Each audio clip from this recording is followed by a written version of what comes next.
السلام علیکم، آپ دیکھ رہے ہیں ہمارا یوٹیوب اور فیس بک چینل، اور میں ہوں احسن گیلانی۔ بھائی کل ہم نے بات کی تھی کہ نون لیگ نے اپنی انتخابی مہم کا آغاز کر دیا ہے۔ مریم اورنگزیب صاحبہ انفارمیشن منسٹر لاہور میں تھیں، انہوں نے مختلف جگہوں پہ دورے کیے، پریس کانفرنس بھی کی، جس میں انہوں نے یہ اعلان کیا اور انہوں نے بتایا کہ جی ہم نے الیکشن مہم کا آغاز کر دیا ہے۔ لیکن مزے کی خبر، مزے کی بات، عین اسی وقت جس وقت وہ مریم صاحبہ تقریر کر رہی تھیں اور بتا رہی تھیں، اس وقت آپ کے وزیر قانون اعظم نذیر تارڑ صاحب، ایک کہہ لیجیے سیمینار تھا، وہ Pakistan institute of legislative development pulled art نے کروایا ہوا تھا، اس میں انہوں نے تو بات ہی الٹ کر دی۔ اس میں ان سے پوچھا گیا کہ الیکشنز کے حوالے سے آپ کیا کہتے ہیں۔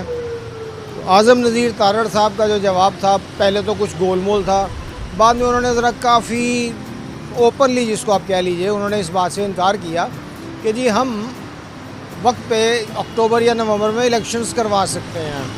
مریم صاحبہ نے کہا تھا کہ اگست میں اسمبلیز اپنی مدت پوری کریں گی اور ختم ہو جائیں گی، ڈیزالو ہو جائیں گی، اور اس کے بعد وہی 3 مہینے میں الیکشن ہو جائے گا۔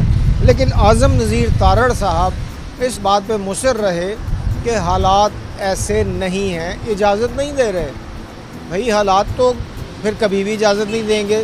یہی چیف جسٹس پاکستان عمر الطاف بندیال صاحب نے پہلے بھی آبزرو کیا تھا ایک بار کہ حالات تو جو خراب تھے وہ 1990 کی دہائی میں بہت زیادہ خراب تھے، اور اس دوران 3 الیکشنز آپ نے کروا لیے تھے۔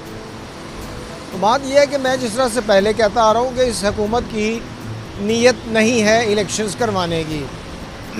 پہلی چیز تو یہ ہے کہ ان کو ابھی تک یہی خدشہ ہے کہ الیکشنز ہوں گے تو وہ ان کو کامیابی نہیں ملے گی۔ دوسری چیز، جو پی ڈی ایم کی پارٹیز نے اعلان کیا تھا کہ اپنے اپنے پلیٹ فارم سے الیکشنز لڑیں گی، جب اپنے اپنے پلیٹ فارم پہ آئیں گی تو یقیناً پیپلز پارٹی، نون لیگ، مولانا فضل الرحمان صاحب اور دوسری پارٹیز، ان میں مقابلہ ہوگا، ان میں لڑائی جھگڑا شروع ہو جائے گا۔ ایسے میں اس کا فائدہ کون اٹھائے گا کچھ نہیں کہہ سکتے۔ دوسری جانب جو کنگز پارٹی بن گئی ہے، ظاہر ہے وہ بھی ان کو ڈنڈ تو ڈالے گی نا، اس لیے الیکشنز کروا نہیں رہے ہیں۔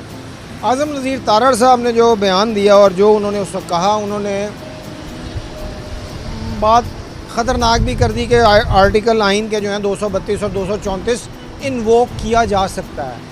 مطلب یہ ہے کہ حالات اس نہج پہ پہنچا دیے جائیں کہ ملک میں لڑائی مارا ماری اور خانہ جنگی والی کیفیت ہو جائے، اور حکومت کہے جی کہ ہمیں ایمرجنسی لگانا پڑ رہی ہے، یا کسی ایک صوبے میں حالات ایسے پہنچا دیے جائیں کہ اس وقت بھی اس پہ بھی یہی کہا جائے کہ حالات کنڈیوسو نہیں ہیں، الیکشنز نہیں ہو سکتے۔ اور یہ حکومت جو ہے، یعنی پی ڈی ایم کی حکومت، جو مسلم لیگ نون جس کی سربراہی کر رہی ہے، وہ حکومت چلتی رہے، ایسی صورتحال نظر آ رہی ہے۔ اس میں پی ٹی آئی کے بھی تھے اور بھی لوگ آئے، انہوں نے جو اپنے اپنے مسائل بیان کیے، بتایا۔ اس میں سب سے بڑی مزے کی ایک اور بات کہ الیکشن کمیشن آف پاکستان کے ایک آئے ہوئے تھے نمائندہ ظفر اقبال صاحب، انہوں نے تو سیدھی بات کر دی، انہوں نے کہا جی کہ ہم نے 90% کام مکمل کر لیا ہے، ہم الیکشنز وقت پہ کروا سکتے ہیں۔ لیکن وردی وزیر قانون لا منسٹر اعظم نذیر تارڑ صاحب کا جو فرمان تھا وہ اپنی جگہ پر۔ اب بات یہ ہے کہ یہاں پہ تو پھر وہی حکومت کے اپنے اداروں کے درمیان ہی ہم آہنگی نہیں ہے۔ الیکشن کمیشن کچھ کہہ رہا ہے، وزیر صاحب کچھ فرما رہے ہیں۔ وزیر صاحب تو ایک ہی بات کی طرف چلے ہوئے ہیں، اور جو نظر آ رہا ہے کہ ان کی پی ڈی ایم کی جماعتوں کا موقف ہے وہ بہت واضح نظر آ رہا ہے کہ انہوں نے الیکشنز نہیں کروانا۔ اس کی وجہ وہی عمران خان، اور وہی عمران خان کو آپ چاہے ڈسکوالیفائی بھی کر لیں پھر بھی یہ اس پوزیشن میں نہیں ہوں گے۔ تو ایسی صورت میں کرنے کیا جا رہے ہیں؟ کریں گے یہی کہ الیکشنز کے بغیر آپ اسمبلیز کو، اپنے رول کو طول دیتے جائیں گے، اور اس ملک کے ساتھ آپ کھلواڑ کرتے چلے جائیں گے۔ اب آپ دیکھیے، اسی سے ریلیٹڈ ہم بات کرتے ہیں۔ انہوں نے کہا جی کہ ہم نے پیسے اس الیکشنز کے لیے رکھ دیے ہیں، بجٹ میں ہم نے ایلوکیٹ کر دیا ہے، لیکن بات یہ ہے کہ آپ کی مالی صورتحال اتنی خراب ہے کہ IMF نے آپ کے بجٹ پہ اعتراض لگا دیا. انہوں نے کہا جی ہمیں یہ بجٹ قابل قبول نہیں ہے. اس میں بہت ساری انہوں نے شرائط کچھ بتائیں بھی, کچھ ڈیفینیٹلی ہڈن بھی ہوں گی. ایسے میں جب آپ کے پاس پیسے ہی نہیں ہوں گے آپ کہاں سے کروائیں گے. دوسری بات یہ ہے کہ کیا آپ کی ادارے جو سیکیورٹی ادارے ہیں کیا وہ اس پوزیشن میں ہوں گے اس وقت کہ وہ آپ کا ساتھ دیں, الیکشنز کروائیں. ایک طرف تو آپ نے بجٹ کا بیڑا غرق کر دیا, اکانومی کا بیڑا غرق کر دیا, دوسری طرف آپ نے حالات ایسے کریٹ کر دیے ہوئے ہیں کہ الیکشنز کی کوئی صورت نظر ہی نہیں آ رہی.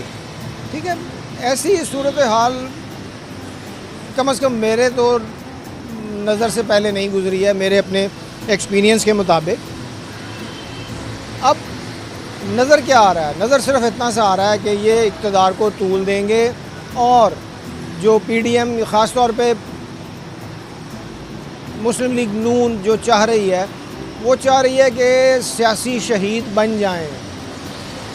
سیاسی شہید بننے کا مطلب یہ ہے کہ وہی جو یہ چاہ رہے ہیں اور جو چاہتے آئے ہیں کہ کوئی سپر پاور وہ بیچ میں آ جائے. سپر پاور سے مراد آپ کا ادارے ہیں, آپ کا کوئی ایک ایسا ادارہ کوئی ایسا کام کر دے جس سے ان کو لیوریج مل جائے, ان کو تھوڑا سا تھریش ہولڈ مل جائے جہاں پہ اپنے وہ پیر ٹکا سکیں.